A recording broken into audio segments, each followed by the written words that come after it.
कि हमारे यहाँ CLG बैठक के मेंबर कितने हैं, पहले तो उनको वेरीफाई करना चाहिए, कौन कौन आते हैं कौन कौन नहीं आते। मैं एक सामाजिक कार्यकर्ता के नाते मैं आज से 3 साल पहले किराएदार सत्यापन का फॉर्म पुलिस से लेकर के हमने खुद ने छपवाया, गली गली में टेम्पू भेजा और अपने लगभग माइक से सबको सार्वजनिक रूप से कहा और उनकी आइडेंटिफाई फोटो लगाई, पर लेकिन आज तक सत्यापन नहीं हुआ है। हमारे यहाँ अवैध आदमी जितने रह रहे हैं उनका आज तक सत्यापन नहीं हुआ, किराएदार सत्यापन नहीं हुआ है, जबकि हम सामाजिक कार्यकर्ता के नाते हम स्वयं के खर्चे से किया था। किराएदार के सत्यापन की एक प्रक्रिया है जी बहन जी, वो जो प्रक्रिया है वो अभी आदमी आके रह रहा है जी, तो हमें कोई फॉर्म भर के देंगे, वो भी ई मित्र को दिया जाता है। फिर वो फॉर्म जो है वो यूपी में जाता है। यूपी में जाने के बाद यूपी में एक एग्जाम्पल ले रही हूँ कि सपोज कोई यूपी का आदमी है तो वो उस थाने का रहता है, उस थाने से वो वेरिफिकेशन होके अपने पास रिपोर्ट आती है, तब जाके वो सत्यापन होता है। तो लोकल थाने के स्तर पे बेसिकली हम उसकी कोई आईडी लेके रख सकते हैं सत्यापन के लिए, उन थानों के साथ कम्युनिकेशन होता है। तो जब आप सुनेंगे तो आप समझेंगे कि ये थोड़ा सा बड़ा टास्क है और थोड़ा सा ऐसा टास्क है जो बहुत से ज़िलों में फैला हुआ है, लेकिन इसके बाद भी जो लोकल स्तर पे हम जितना कर सकते हैं वो डेफिनेटली हम करना चाहेंगे। और आपका इसमें इंटरेस्ट है तो मैं अपने SHO साहब से एक्सपेक्टेशन रखूँगी, आप इनको बुलाएं, आम जनता का सहयोग लें, और जहाँ जहाँ पर हमें विशेष रूप से जहाँ ऐसा लगता है कि क्योंकि पूरे एरिया का एक साथ करना संभव नहीं होगा, जिन एरियाज़ में हम ये मानते हैं कि यहाँ पे कभी क्रिमिनल एलिमेंट्स जो है वो स्टे करने की संभावना रहती है, हमारे पास भी सूचना आती है, उस पर आप फोकस करें, और ऐसे जन जो इसमें आपका सहयोग करना चाहते हैं आप उनका सहयोग लें। ठीक है जी। आज थाने के अंदर आम जनता के साथ एक बहुत अच्छा और बहुत ही डिटेल डिस्कशन हुआ, चर्चाएँ हुई, जिसमें बहुत से मुद्दों के ऊपर चर्चाएँ हुई। 1 जुलाई से नए कानून जो है वो इम्प्लीमेंट हो रहे हैं, जिसके बारे में भी आम जनता को जानकारी दी गई, और इसी के संदर्भ में अपने जो पुलिस के पूरे हमारे पर्सनल है उनकी लगातार ट्रेनिंग चल रही है, और आज उनके साथ इसके बारे में भी चर्चा की जाएगी। इसके अलावा साइबर क्राइम, महिलाओं की सुरक्षा, किस एरिया में गश्त की आवश्यकता है, ट्रैफिक संबंधी समस्याएँ, इन सभी समस्याओं पर आम जनता ने अपने सुझाव रखे, और उन सुझावों के ऊपर काम करने के लिए किस प्रकार से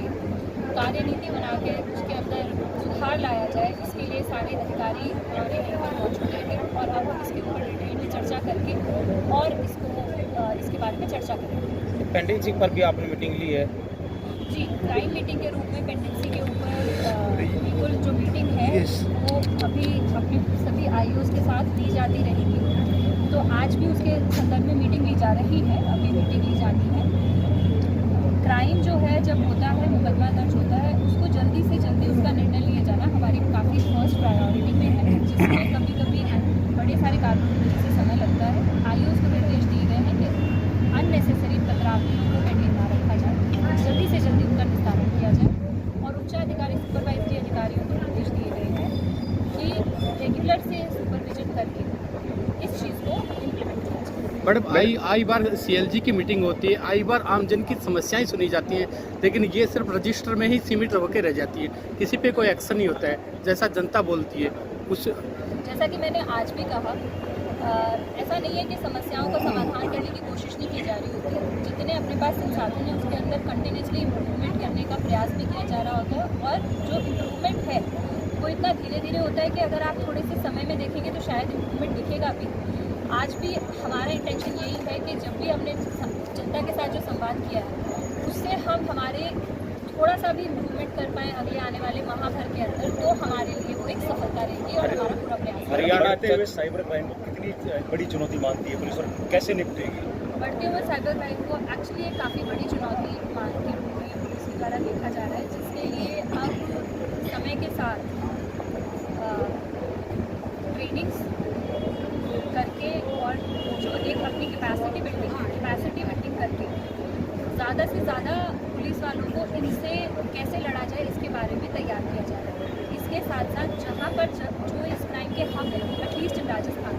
फॉर एग्जांपल जब अपन पूरा का पूरा विश्लेषण करते हैं तो ये देखते हैं कि साइबर क्राइम के विक्टिम तो पूरे देश में फैले हुए हैं, लेकिन जो साइबर क्रिमिनल्स हैं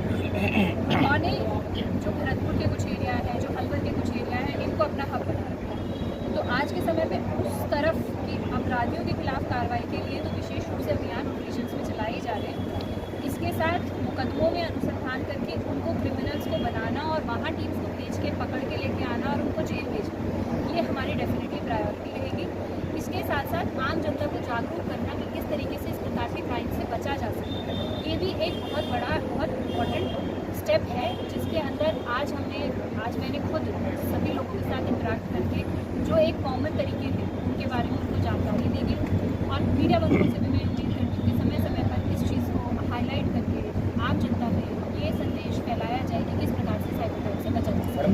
से नया आपने पुलिस एक्ट लागू हो रहा है